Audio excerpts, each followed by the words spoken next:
noter que 2025 au Cameroun, ce n'est pas 2018 au Cameroun. Ça a changé, c'est fini, c'est terminé.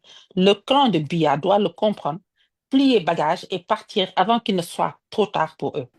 Hier, le ministre de l'administration territoriale, lors d'une conférence de presse, a qualifié Issa Chiroma, dans un premier temps, de mauvais perdant, mais il a également accusé de mettre le pays en sang et en feu. Vous parliez de mort, alors qu'est-ce que vous répondez à ce dernier? Ce dernier est dans son rôle.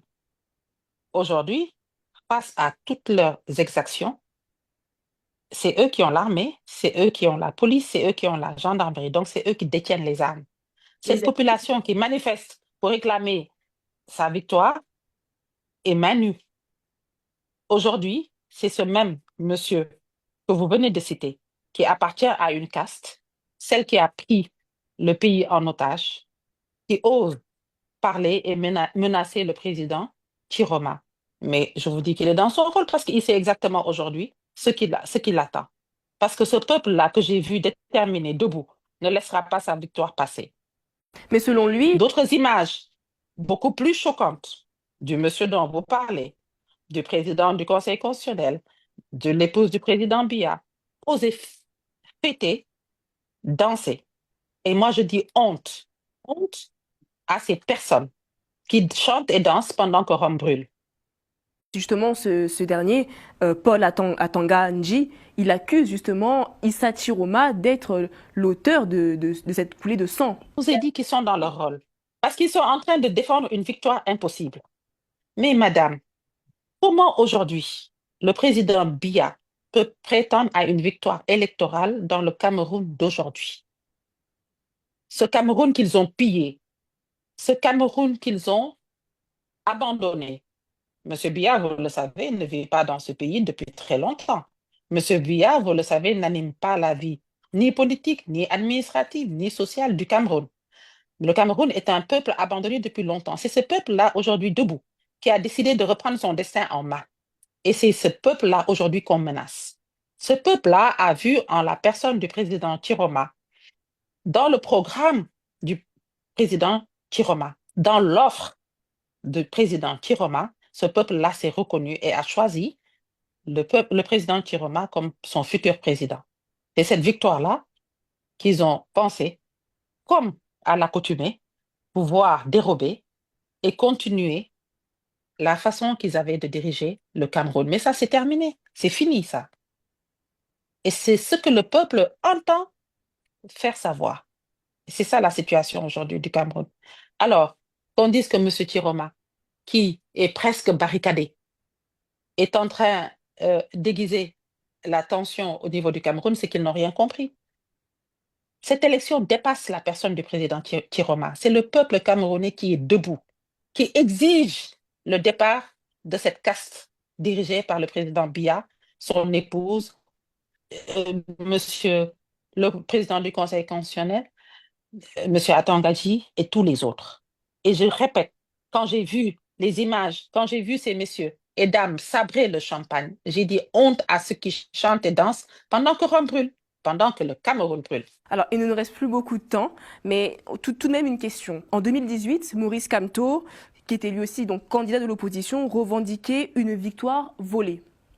Alors, il semble que le scénario se répète et il faut noter que Maurice Kamto, quoique revendiquant cette victoire volée, s'était retiré pour préserver la stabilité du pays.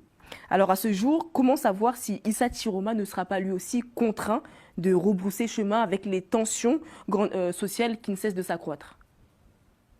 Mais ça veut dire que vous n'avez toujours pas perçu l'état d'esprit du président Chiroma.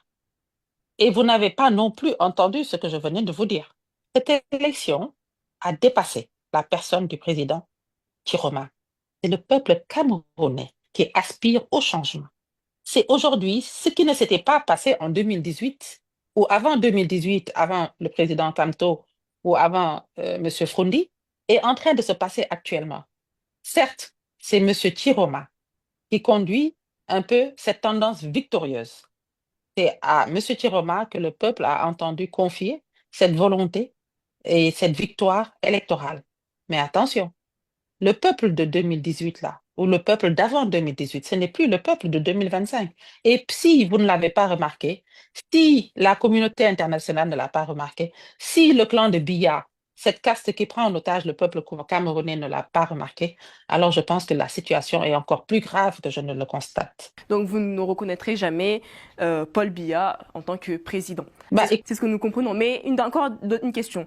Est-ce que vous craignez une arrestation de votre client? Parce que, une fois de plus, Paul Atanga Nji, lors de cette conférence de presse toujours, disait, je cite, que Issa Chiroma serait traduit le moment venu, devant les instances compétentes. bon, écoutez, il est très vague dans son propos. Moi, je me demande quelle est l'instance compétente pour juger un président élu. Élu par un peuple qui aujourd'hui est sorti de tous les coins du Cameroun pour exiger la consécration de cette victoire. C'est pour ça que je vous dis que nous assistons aujourd'hui à une situation surréaliste au Cameroun. Les gens qui doivent se taire, les gens qui doivent demander pardon. Ce sont ces gens-là qui sont en train de menacer le président élu Issa Choroma Bakari. C'est quand même une incongruité que je signale, mais vous savez, c'est la peur qui a changé de camp. Et vous qui évoquiez un peu plus tôt 2018 au Cameroun, je vous prie de noter que 2025 au Cameroun, ce n'est pas 2018 au Cameroun. Ça a changé, c'est fini, c'est terminé. Le clan de Biya doit le comprendre, plier bagage et partir avant qu'il ne soit trop tard pour eux. En quelques mots, quelle est votre réaction concernant le post que Paul Biya a publié sur X au lendemain de sa victoire? Il ne faut pas que dans cette élection présidentielle camerounaise, qu'on nous parle du président Biya. Le président Biya n'a pas participé à l'élection. Le président Biya n'a pas tenu de meeting. Sinon, ce semblant de meeting où on l'a amené, où on l'a déposé, avec tous les nonagénaires grabataires autour de lui, y compris le président du Conseil constitutionnel, le président de l'Assemblée nationale, tout ce personnel-là, cette caste autour du président Biya qui tient en otage le Cameroun. Il faut même pas qu'on accuse le président Biya de quoi que ce soit. Il n'est plus dans le jeu et cela depuis très longtemps. Il ne vit pas au Cameroun. Et vous savez qui sont les personnes aujourd'hui qui dirigent le Cameroun? Vous n'avez jamais entendu, madame, que ça fait plusieurs années que le président Biya ne participe même plus à un conseil des ministres, qui est l'organe décisionnel du programme économique, social du Cameroun. Le président Biya n'est plus là. Et c'est pas son poste. C'est pas son poste. Il n'est plus là. Il ne fait plus partie du jeu au Cameroun. Vous qui demandiez la suite, vous savez, ce vote appartient au peuple.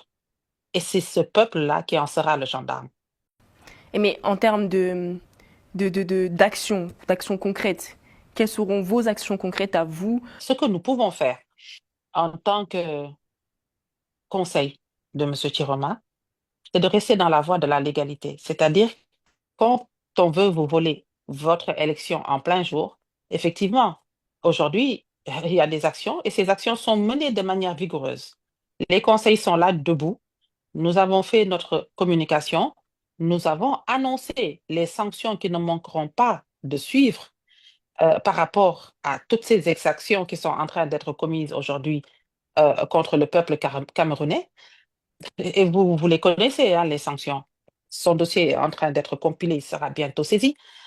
Il y a d'autres actions qui sont prévues. Peut-être un peu plus loin dans l'émission, on aura l'occasion d'en parler. Mais pour le moment, nous attirons quand même l'attention de la communauté internationale. Personne ne peut ignorer aujourd'hui ce qui se passe au Cameroun. Le Cameroun est un pays un État qui appartient à un cercle. Vous avez vu que sur le plan international, les réactions commencent à tomber. Personne ne doute de la fausseté des résultats donnés par le Conseil constitutionnel. Tout est prévu aujourd'hui pour que ce que le clan de Biya veut faire passer au Cameroun ne se passe pas. Parce qu'aujourd'hui, nous sommes très confortables. Nous voyons le peuple se lever à travers la rue.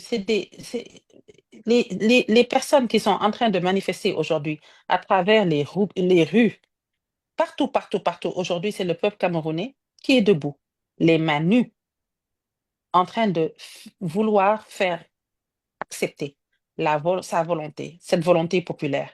Et aujourd'hui, il y a suffisamment d'organismes à travers le monde pour accompagner ce peuple camerounais afin que la vérité des urnes soit dite. Donc, Et elle le sera. Ce qui était important pour nous, et c'est depuis le départ, sachant exactement comment le système électoral camerounais est piégé, c'est depuis le début que nous avons pris nos dispositions. Aujourd'hui, nous pouvons vous dire que nous sommes en possession de plus de 80% des PV originaux signés issus des urnes. d'accord. Aujourd'hui, nous sommes capables de dire exactement à quel pourcentage le président Chiroma a gagné ces élections. Et ce pourcentage est massif. Et il est traduit aujourd'hui par les événements qui sont en train de se dérouler à travers le Cameroun, à travers tout le Cameroun. Actuellement, c'est des enlèvements à tout va dans le pays. Actuellement, c'est des tirs à bout portant à balles réelles sur ce peuple camerounais qui ne fait que réclamer sa victoire. Le clan de Biya est en train de dépasser toutes les limites. Mais je pense qu'aujourd'hui, ils sont au bout du rouleau parce qu'ils savent que toutes ces actions-là ne resteront pas impunies. Et je vois d'ici leur dossier plaidé devant la Cour pénale internationale et avec toutes les sanctions qui vont accompagner ces actions. Aujourd'hui, les images des personnes tuées à bout portant, gisant sur le sol camerounais sont insoutenables, tout simplement insoutenables. Ils ne peuvent pas quand même penser s'en sortir en toute impunité.